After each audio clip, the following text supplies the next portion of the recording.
Mga master, okay lang bang? Huwag niyong skip ang mga ads sa aking mga video kung okay lang mga master. Salamat sa solid na suporta po. Yon, what's up mga masters? Nandito na naman tayo sa panibagong araw, panibagong kabanata na naman ang pagsasama-samahan natin ngayon guys.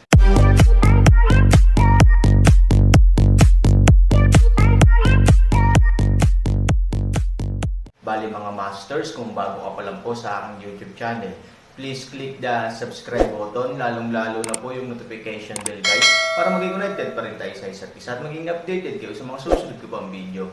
Bali mga masters, bago natin umpisahan ng kwento ay mag-shoutout po muna tayo para sa mga solid nating tagapakinig. Shoutout kay Goshen PH, shoutout kay Rene Boy Tuya. Yun na nga mga masters, no? Bali hindi na ito patagalin. In 3, 2, 1, let's go!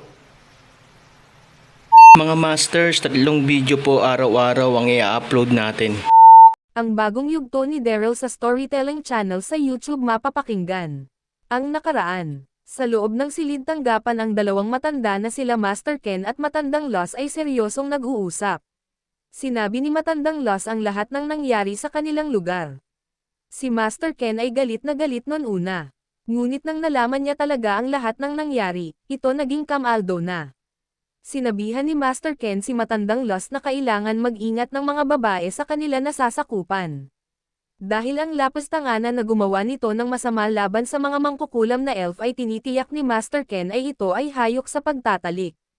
Samantala, sa loob ng silid ni Lin, nakita niya ang isang figurine na nasa loob nito. Galit na galit si Lin sa kanyang dinatnan sa kanyang silid.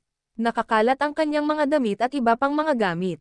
Sa sobrang galit ni Lin, inatake niya ang figurine na nandoon, ito si Sophie.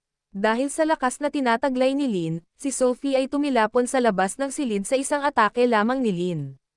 Ngunit sa pag-atake na iyon, nakagawa ng kalasag agad si Sophie, kaya ito ay hindi gaanong nasaktan. Nang makita ni Lin na nakatayo pa rin si Sophie at mabilis itong nakagawa ng kalasag, ito ay napahanga ng lihim. Subalit, nang makita niya ang binigay sa kanya ng kanyang ina na heavenly necklace na suot ni Sophie, ang galit ni Lin ay sumabog ng husto. Ang kanyang tinataglay na spiritual ngayon ay kanyang nailabas sa sobrang galit. Ginamit ni Lin ang goddess bow na sobrang nagtataglay ng spiritual. Nagsanib ang spiritual ni Lin at ang spiritual na lakas ng kanyang goddess bow. Ang buong palasyo ay lumiwanag, nakakamatay na sandata ang nabuo sa spiritual ni Lin. Samantala nang makita ito ni Sophie, ito ay naglabas din ng kanyang kakayahan at bumuo din siya ng isang malakas na bow, at ito ay tinatawag na Curse Bow. Dumilim ang kalangitan. Ang dalawa ay nagpakita ng totoo nilang kasanayan at spiritual na tinataglay. Ngunit kung lakas lang ang pag-uusapan, nangingibabaw ang lakas ni Lin kaysa kay Sophie. Bagong kabanata, galit na galit si Lin kay Sophie. Magnanakaw ka ngayon, ipapadama ko sa iyo ang parusa ng aking goddess bow. Sa totoo lang mahusay ka gumawa ng kalasag, ngunit sa pagkakataon na ito, kahit mag-deploy ka pa ng kalasag, ikaw ay mamatay. Sabi ni Lin kay Sophie na may galit. Naririnig ni Sophie ang mga salita na nagmula kay Lin. Nag-aalala si Sophie, tama siya, kahit na mag-deploy ako ng isang kalasag sigurado mamatay pa rin ako.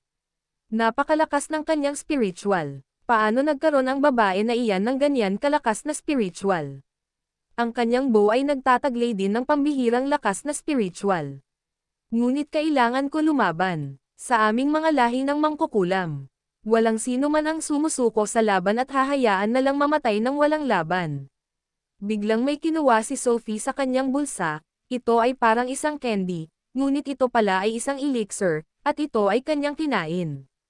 Nakita ito ni Lin. Ano ang kanyang kinain? Biglang natawa si Lin sa kanyang nakita. Haha, ikaw magnanakaw ka. Nakuha mo pang kumain. Sa bagay ang katulad mong magnanakaw ay isa rin patay gutom. Tama yan, mamatay ka nang nakatikim ng isang candy sa huling sandali ng buhay mo at baka ayan na ang huling tikim mo sa candy na yan. Hindi alam ni Lin na ang kinain ni Sophie ay isang elixir. Maya-maya ang enerhiya ni Sophie ay nadagdagan.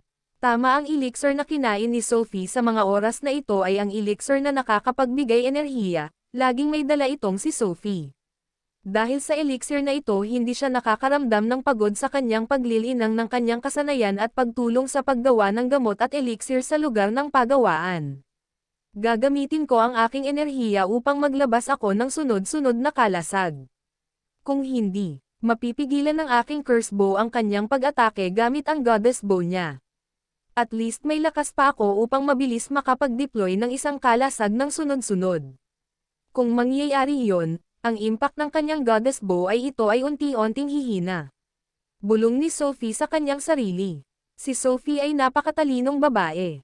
Naisip niya na gumamit ng elixir upang madagdagan ang kanyang enerhiya. At tama siya, kung ang pag-atake ng goddess bow sa kanya, at ito ay kanyang papatamaan ng kanyang curse bow. Ang lakas nito ay mababawasan, at gagawin niyang backup ang mga kalasag ng kanyang bubuuhin.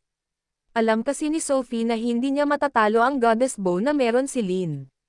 Ang goddess bow ay tumataglay ng sobrang lakas na aura at spiritual. Sa kabilang banda, naramdaman ito nila Master Ken at matandang Loss. Lalo na si Yui na medyo malapit lang sa kanila. Ano ang nangyayari? Kanino ang mga magkaibang spiritual na iyon, na may taglay ng sobrang lakas? Sa tagal ngayon na lang ulit ako nakaramdam ng gantong spiritual. Sabi ni Master Ken kay matandang Loss. Hindi alam ni Master Ken na ang kanyang naramdaman na spiritual ay sa kanyang babaeng anak. Napagtagumpayan na ni Lin na mas palakasin pa ang kanyang spiritual na lakas, sa mga nagdaan na araw mas lalo pa itong lumakas ng husto. Hindi umimik si matandang Loss. Ang spiritual na aking nararamdaman ay may kasamaang at may dilim. Mahinang sabi ni Master Ken. Biglang sumimangot si matandang Loss. Kay Sophie bang ang isang spiritual na aming nararamdaman, bulong ni matandang Loss sa kanyang sarili. Hindi nga ako nagkakamali sa aking apo ang spiritual na ito. Biglang nagsalita si matandang Loss. Master Ken, magmadali tayo. Ang isang madilim na spiritual na ating nararamdaman ito ay spiritual na lakas ng aking apo. Mukhang nasa panganib ang aking apo. Nagulat si Master Ken sa kanyang narinig. Ano? Magmadali ka matandang Loss, hanapin natin kung saan nandun ang spiritual ng iyong apo. Mabilis na lumabas ang dalawa sa silid tanggapan. Hindi alam ni Master Ken na ang sobrang lakas na spiritual na kanyang naramdaman ay mula ito kay Lin. Walang kaalam-alam ang dalawa na ang anak at apo nila ay magpapatayan na. Samantala, si Yui ay nakaramdam ng takot. Kaninong mga spiritual ang nasa loob ng palasyo? At ang spiritual na ito ay nagmamulas sa lugar kung saan nandun ang silid ni Miss Lin. Biglang pumasok sa isip ni Yui si Lin. Oo nga, sa silid nga ni Miss Lin nagmamula ang malakas na spiritual na iyon. Mukhang nasa panganib si Miss Lin. Nawala ang takot sa puso ni Yui. Agad itong pumunta kung saan nagmamula ang mga spiritual na kanyang naramdaman. Samantala, sa labas ng palasyo, sa kubo ni Daryl, naramdaman din ni Daryl ang magkaibang spiritual na nagtataglay ng pambihirang lakas.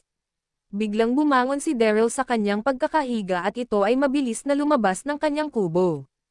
Ano ang nangyayari? Kanino ang dalawang spiritual na iyon na aking nararamdaman? May nangyayari bang masama sa lugar ng mga elf? Saan nagmamula ang mga spiritual na ito? Napansin din ni Daryl ang kalangitan ay dumilim. Hindi maganda ito, kailangan ko sundan ang mga spiritual na ito, mukhang nasa panganib ang mga elf, kailangan ko alamin kung kanino nagmamula ito, at kung ano ang nangyayari. Mabilis na lumipad si Daryl at sinundan ang spiritual na kanyang naramdaman.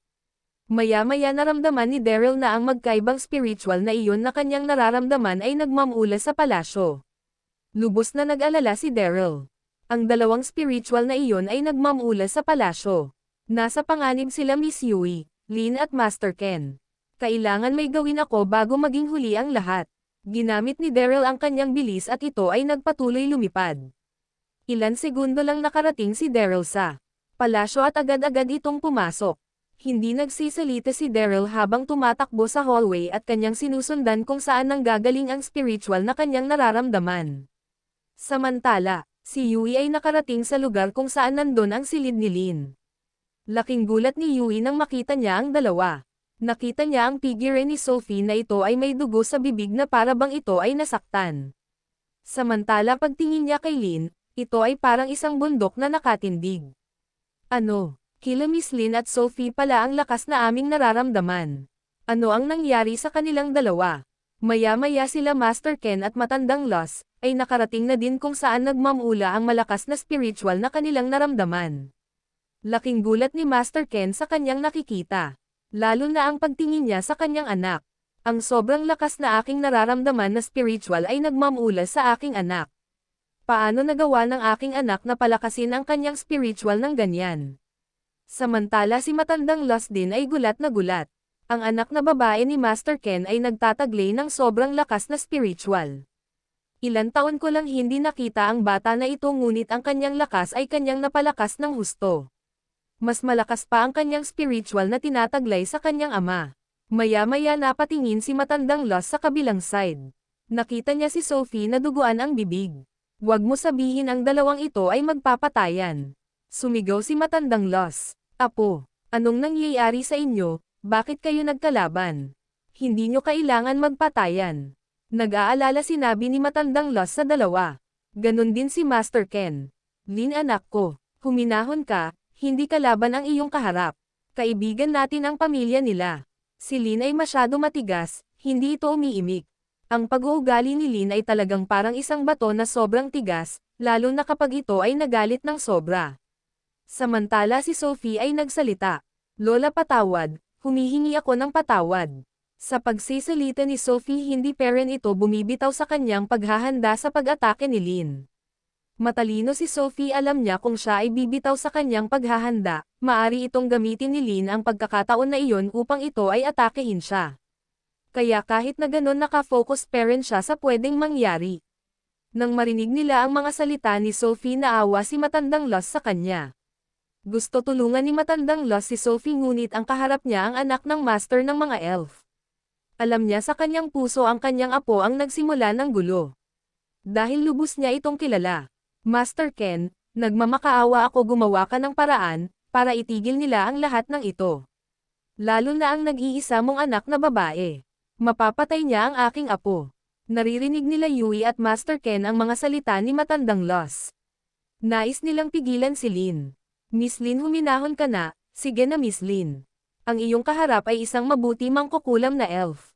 Kung may nagawa man siyang tinagalit mo ng ganyan. Ako na ang humihingi ng tawad sa kanya. Nagmamakaawa ako Miss Lin, sigaw ni Yui kay Lin.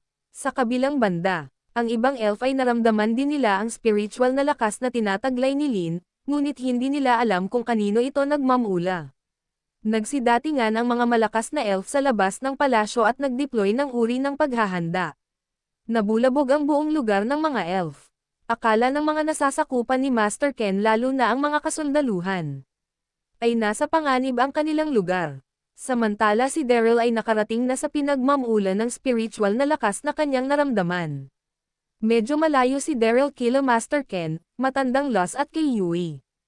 Nakita ni Daryl na ang figure ni Lin ay may kaharap ng hindi kalayuan na isang figure din at ito ay isang babae. Ano ang nangyayari dito? Sino ang kalaban ni Miss Lin, at saan siya nagmula? Ang kanyang kasuotan ay para bang galing siya sa maharlikang pamilya ng mga elf. Pumasok sa isip ni Daryl ang kalaban ni Lin ay nagmula sa maharlika na pamilya.